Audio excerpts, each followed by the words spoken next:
Okay guys, today we're going to be making our first at-home project. For this project today, I need paper and scissors, and I need a pencil. Now the great thing about this project is that you can use any materials you have at home. So if you don't have the same materials as me, that's okay. I am going today to be using crayons for my project. I'm also going to be using a Sharpie. If you're using a Sharpie, make sure that you're somewhere where it's okay to use and that you have mom or dad's permission. Now, if you don't have a Sharpie at home, or if mom and dad say it's not okay to use a Sharpie, that's okay. You can use something like a marker, or you could even trace your work with crayons. Now, what if you don't have crayons? That's okay. You can color with markers or colored pencils if you're feeling especially creative. And again, it's okay with mom and dad. You might even use watercolors. But this is the materials that we're going to use today, okay? So I'm actually going to need 2 pieces of paper today. If I can have a small paper and a big paper, that's going to be the best. But use what you have at home, okay? We're going to start by folding our small paper in half. Now I'm going to be using the side where the fold is. So see, if I open it, I don't want to draw on the side where the paper opens. I want to draw on the side where the paper closes. I'm only going to be drawing half a heart. So I'm going to start here and I'm going to go up in a curved line and come down in a diagonal line. Okay, so this looks like half a heart. Then I use my scissors and I'm going to cut.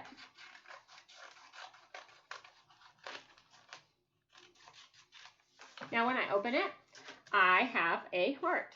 Okay, now this heart lets me make multiple hearts that look exactly the same. If I didn't do this, I could still make overlapping hearts, but each heart would look different.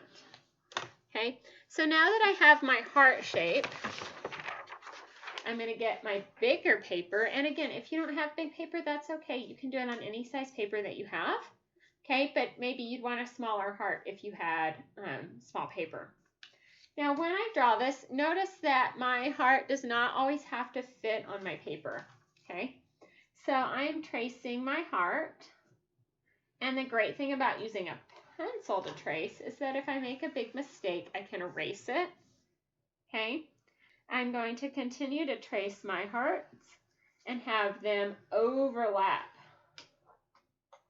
Now, normally, if 2 objects are overlapping, one has to be on top. So I wouldn't draw both lines, and then one heart would look like it's on the other. Okay, so like if I draw this heart, so I'm going to put a heart right here and show you what that looks like. Normally, when 2 objects overlap, one covers up the other one, instead of like this where I can see both hearts. Normally this is how I would draw, but today my hearts are see-through. So I'm going to go ahead and trace the whole heart where it overlaps, and what happens is now I'm having new shapes here. So see, these make new shapes. Okay, I'm going to keep tracing my hearts. I'm probably going to want about 5 to 7 hearts, depending on what size paper you have and how big your hearts are. Okay, and it doesn't have to be the whole heart. You'll notice that my hearts go off the page. Okay, and that just makes my paper very interesting. So now that I have my hearts drawn, I'm ready for the next step. If I have my parents' permission, I'm going to use a Sharpie to trace. If I don't have a Sharpie, or my mom and dad don't want me to use a Sharpie, then I could use a marker or a crayon or a colored pencil to trace, okay? So I'm going to trace my project. Now, if you're tracing at home and your parents are nervous about you getting Sharpie on something, you can put newspaper underneath so that you'll only mark on the newspaper and not on your table. We're going to trace.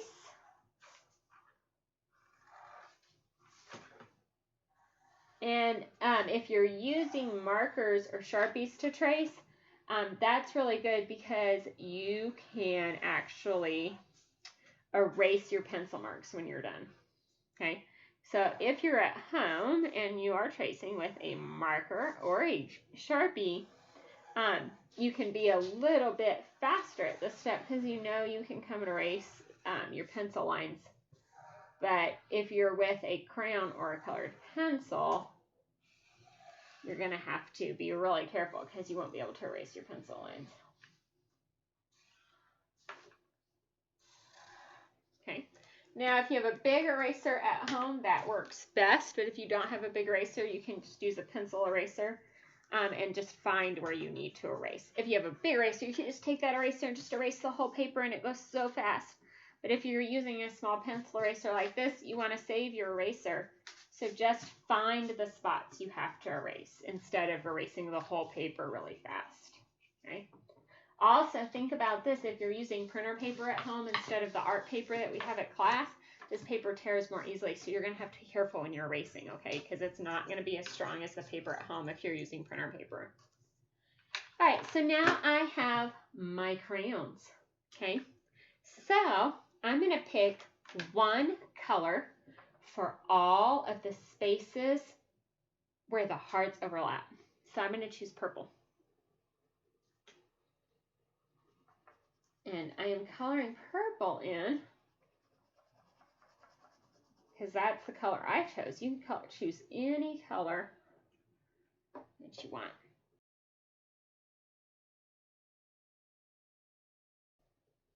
Once you have your overlapping spots colored, I want you to pick 2 more colors. And these 2 colors are going to be the colors that you use for your hearts. And you're going to color in your hearts. Okay, so you can pick which color you want for one heart and then do the other heart in another color and go back and forth. So we're using these 2 colors to color in our hearts everywhere except where we've already colored our overlapping shapes.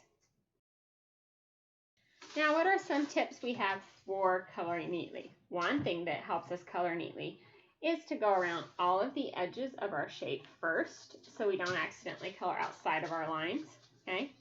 Another is to color in ovals. So see how these lines are kind of straight and so they're less neat? If I color in a round motion like this, my coloring looks neater. And it fills in all the white spaces better. So if you can do that, that'll help you be neat.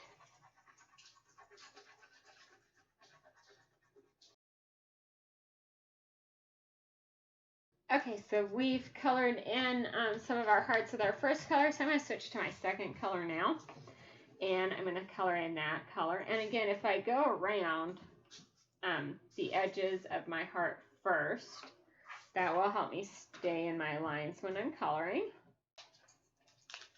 And then I can color in the middle with oval-like motions.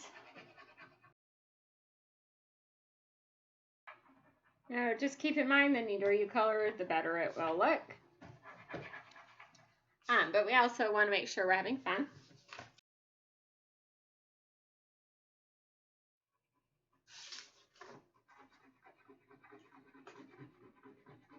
Now, you don't have to do this all in one setting. If you get tired of coloring or you have something else you need to do, you can come back and work on this when you have some free time or you're sitting in front of the TV and you need something to do with your hands. So don't feel like you have to sit down and work for an hour on your artwork. You can come and go with this and take some time to work on it throughout the week and kind of just give yourself something to do. So it's really nice to have something to do with our hands and some way to be creative, but maybe we don't have the time to sit down and make one whole project all at the same time. So, you know, you can do this as much at a time as you want, and you can come back to it. And all of these projects, even if they're not the project that's uploaded to your classroom, you can do them. So if you have some free time and you're bored or you just miss art class, you can go ahead and make some extra art. You know, you don't have to wait for your project. You can do everybody's project if you wanted to, and if it's okay with your parents. Okay, so now all I have are my white spaces where there were no hearts. So I've picked one more color for that. And my background is all going to be one color. And this is all my negative space where there's no hearts. I'm going to color in one color. And by using the same color for all of the background space, it's going to make my hearts pop more. If I used a bunch of different colors, it would be harder to tell that there were hearts there.